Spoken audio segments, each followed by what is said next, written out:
Oke, assalamualaikum warahmatullahi wabarakatuh. Salam sejahtera untuk kita semua. Perkenalkan, nama saya Zenita Jaul. Saya mahasiswi jurusan Pendidikan Matematika di kampus STKIP YPUP Makassar.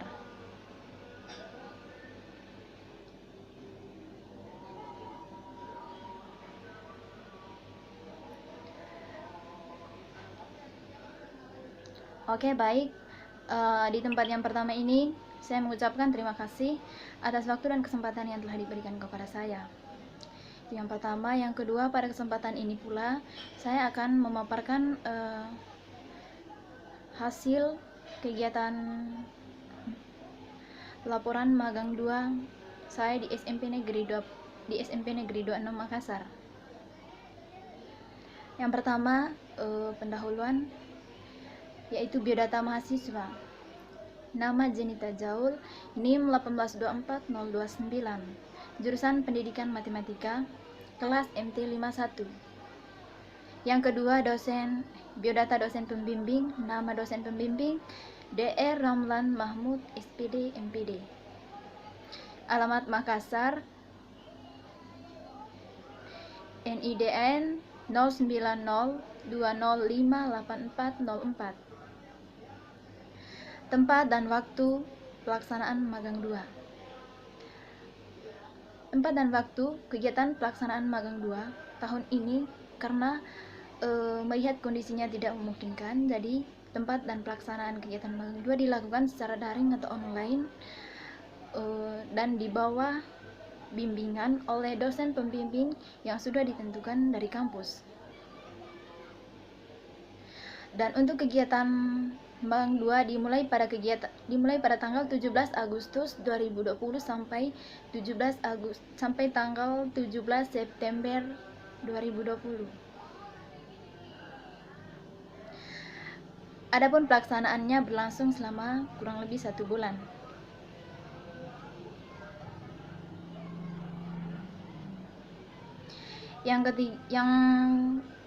Yang berikut prosedur pelaksanaan, yaitu langkah-langkah menelaah. Adapun langkah-langkah menelaah adalah mengembangkan perangkat pembelajaran, yaitu yang pertama, menelaah kurikulum dan perangkat pembelajaran yang digunakan guru, dan yang kedua, menelaah strategi pembelajaran, yang ketiga, menelaah sistem pembelajaran, dan yang keempat, merancang RPP, kelima, mengembangkan media pembelajaran, 6. Mengembangkan bahan ajar, dan yang terakhir, mengembangkan perangkat evaluasi. Yang berikut hasil pelaksanaan dan pembahasan. Yang pertama, hasil pelaksanaan, yaitu poin pertama, deskripsi hasil telah kurikulum. Baik, kurikulum adalah seperangkat rencana dan pengaturan mengenai tujuan, isi, dan bahan pelajaran, serta cara yang digunakan sebagai pedoman penyelenggaraan kegiatan pembelajaran untuk mencapai tujuan pendidikan tertentu.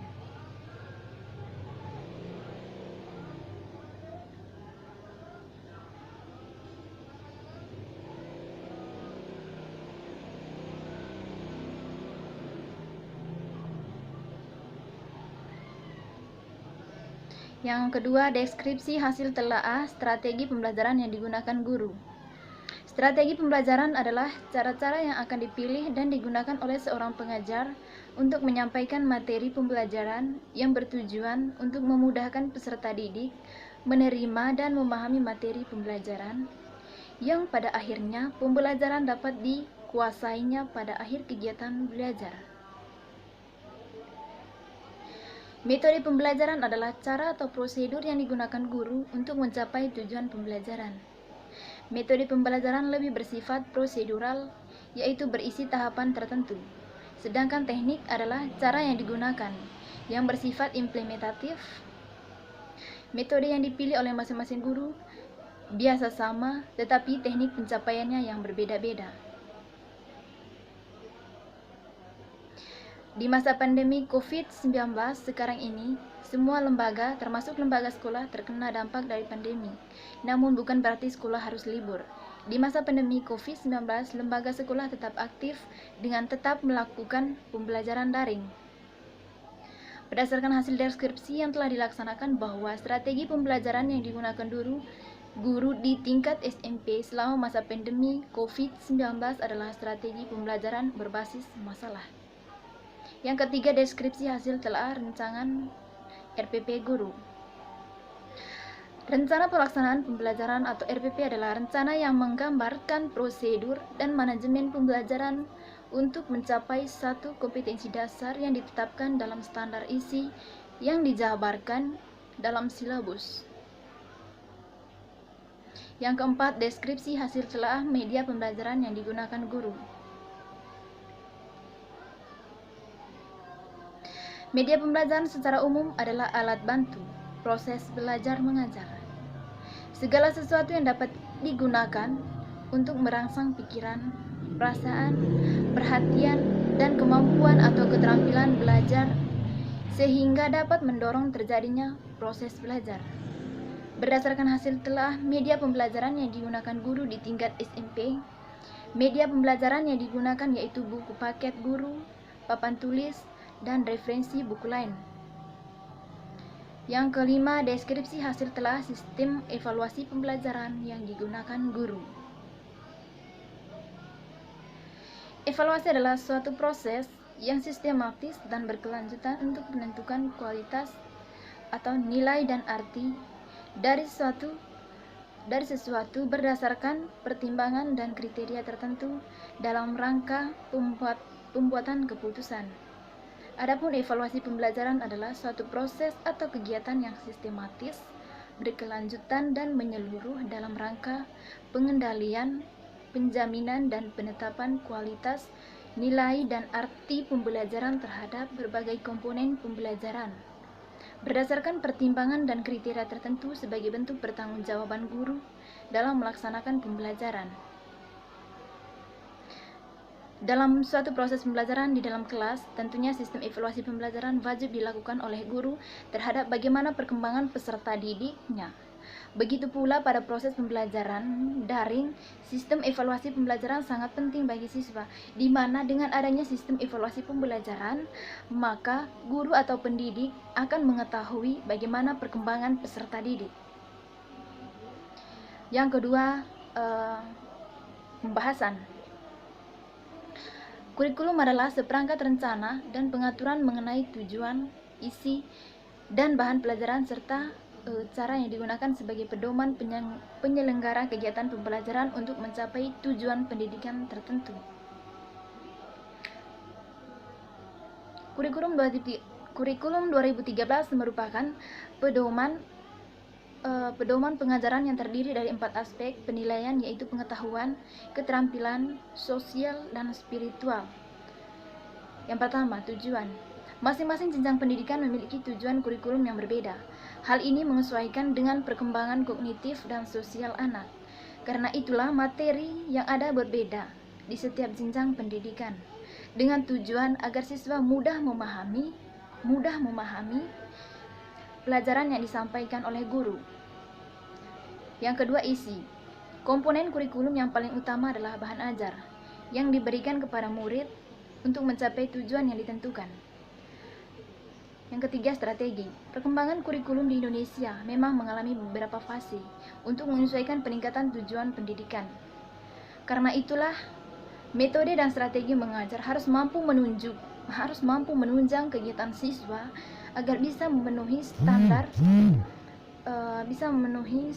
yang dipatok. Dengan menggunakan media pembelajaran yang cocok dan menarik akan merangsang keinginan siswa untuk belajar sehingga hasil yang didapatkan akan lebih baik. Yang keempat, evaluasi. Tahap akhir namun sangat berpengaruh dalam perkembangan kurikulum, yaitu evaluasi. Hasil pembelajaran akan diketahui untuk memberikan penilaian apakah penerapannya sudah sesuai dengan kondisi siswa atau perlu dilakukan perbaikan. Kurikulum 2013 juga memiliki fungsi dalam dunia pendidikan Indonesia. Fungsi kurikulum 2013 ini meliputi beberapa hal, yaitu fungsi penyesuaian, integrasi, diferensiasi, persiapan, pemilihan, diagnostik. Misalnya, fungsi diferensiasi kurikulum 2013 menjadi alat untuk dapat digunakan dalam memberi pelayanan kepada masing-masing peserta didik juga berhak menentukan program pembelajaran sesuai dengan bakat yang dimilikinya. Dengan adanya komponen serta fungsi dari kurikulum 2017, guru diharapkan termotivasi untuk menciptakan bahan ajar yang atraktif, modern, namun tetap mengandung nilai ilmiah.